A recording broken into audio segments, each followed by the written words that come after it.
Bismillahirrahmanirrahim. Alhamdulillahi Rabbil Alamin, wa salatu wa salamu ala Sayyidina wa Nabina Muhammad, wa ala alihi tayyibin tahirin, sahbihi al-muntajabin, wa ala jami' al-anbiya illahi wal mursalin. Me emrin e Allahut të gjithëmëshirshmit më shpërblaqet. Falënderimet më të sinqerta vetëm për Allahun e madhëruar.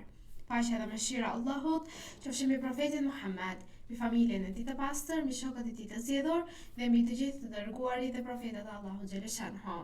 Të nderuar dëgjues dhe shikues, ju përshëndes me përshëndetjen e bukur islame. Selamu alaikum wa rahmatullahi wa barakatuhu. Paqja, mëshira dhe begatit e Allahut qofshin mbi ju. Për ditën e sotme do të flasim rreth temës roli i rinisë në mbrojtjen e fesë së pastër islame.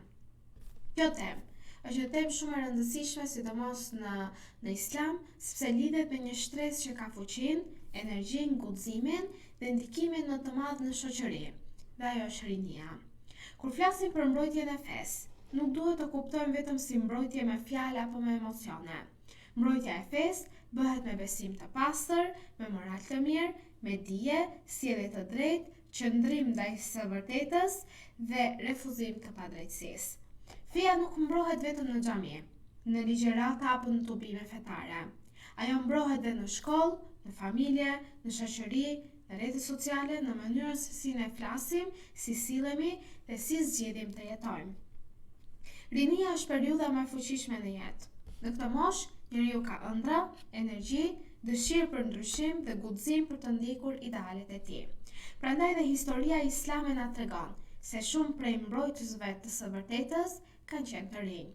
Një shembull i madh dhe i paharrueshëm është Kerbelaja, ku të rinjt treguan se feja mbrohet me besnikëri, sakrificë dhe qëndrim të palëkundur në rrugën e Allahut. Sakrifica e të rinjve që dhanë në tokat e Kerbelas. Kerbelaja nuk është thjesht një ngjarje historike. Ajo është një shkollë shpirtërore, morale dhe njerëzore. Ajo na mëson se kur e vërteta rrezikohet, kur padrejtësia ngrihet mbi drejtësinë dhe kur feja përdoret për interesa personale, atëherë besimtari duhet të lëvizë, të ketë guximin të qëndrojë në anën e së drejtës. Në Kerbela, Imam Huseini paqja qoftë mbi të, i cili është nipi i profetit Muhammed sallallahu alaihi wasallam, nuk ishte vetëm. Rreth i tij kishte familjar, shok besnik dhe të rinj që e kuptuan se jeta ka vlerë kur jetohet me nder, me besim dhe me dinjitet. Të rinjt e Kerbelas nuk ishin njerëz pa ndjenja apo pa dëshira për këtë jetë. Edhe ata kishin ëndra, kishin familje, kishin dhe një të ardhme përpara. Por ata kuptuan se ka momente kur njeriu duhet të zgjedhë midis rehatisë dhe së vërtetës. Sakrifica e tyre na mëson se rinia nuk është koha vetëm për argëtim, por është koha e përgjegjësisë. Njeri besimtar nuk duhet të jetë i dobët përballë padrejtësisë, nuk duhet të hesh kur shkelet morali, nuk duhet të largohet nga feja, vetëm se shoqëria e shtyn në një drejtim tjetër.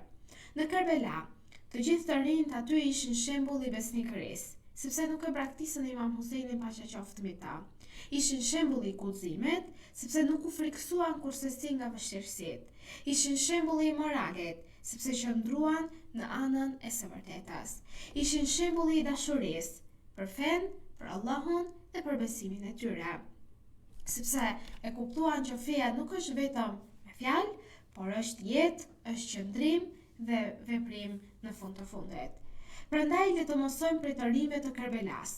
Ishte Ali Ekberi, i biri i Imam Huseinit paqja qoftë mbi të. Kasim, i biri i Imam Hasanit paqja qoftë mbi të. Prej Abbas Aliut, prej fëmijëve të Imam Aliut paqja qoftë mbi ta të gjithë. E shumë të tjerë të rinj, të cilat renditen në faqet e literaturave islame. Kjo është shumë e rëndësishme për të rinjt e sotëm. Ndoshta sot nuk jemi në Kerbela fizikisht, por secili prej nesh mund të përballet me një Kerbela në jetën e tij, në një Kerbela morale, kur duhet të zgjedhë mes së drejtës dhe të gabuarës, mes ndershmërisë dhe mashtrimit, mes besimit dhe harresës, mes identitetit islam dhe imitimit të verbër të çdo gjëje që na afrohet.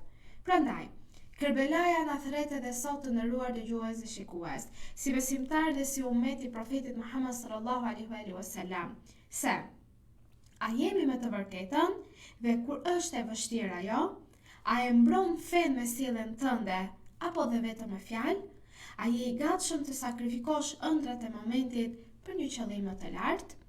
Të rinjt sot jetojnë në një kohë shumë me mundësi të ndryshme, por edhe me shumë sprova.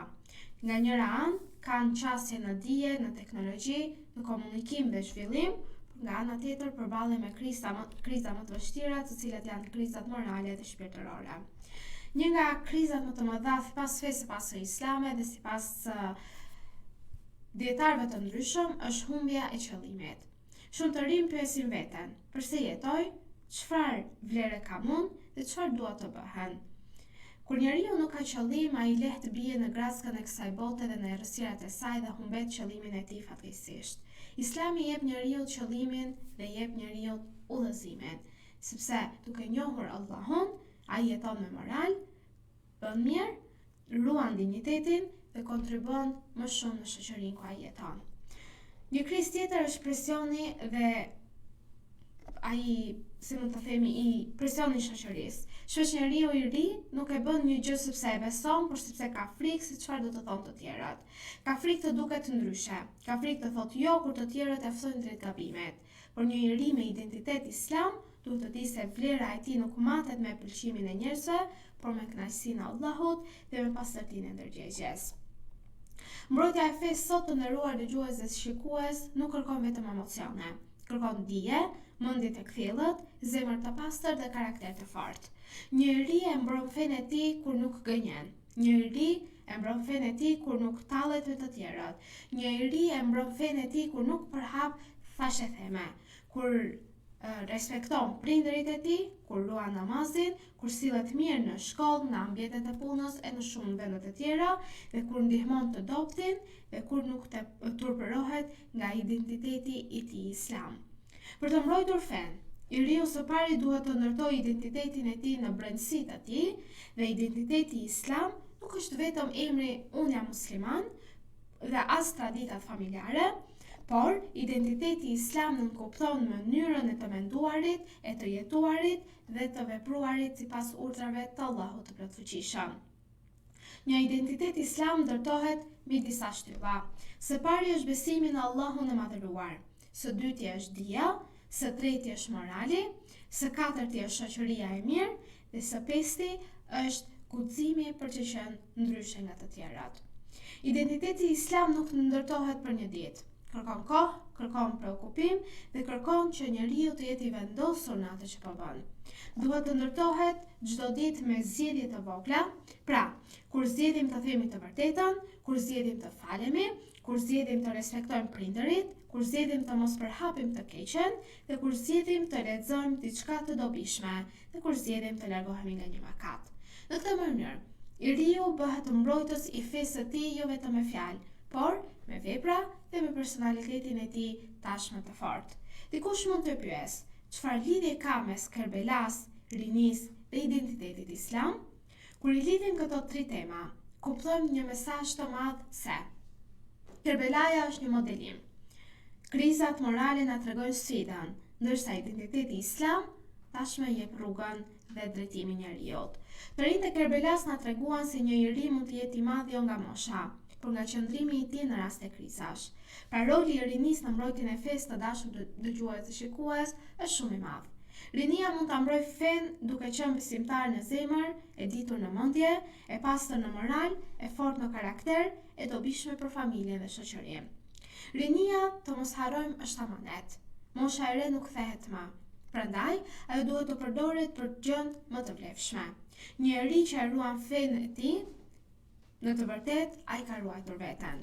Njeri që ndërton moral, ndërton të ardhmen. Njeri që ndjek rrugën e së vërtetës, tashmë bëhet dritë edhe për të tjerat.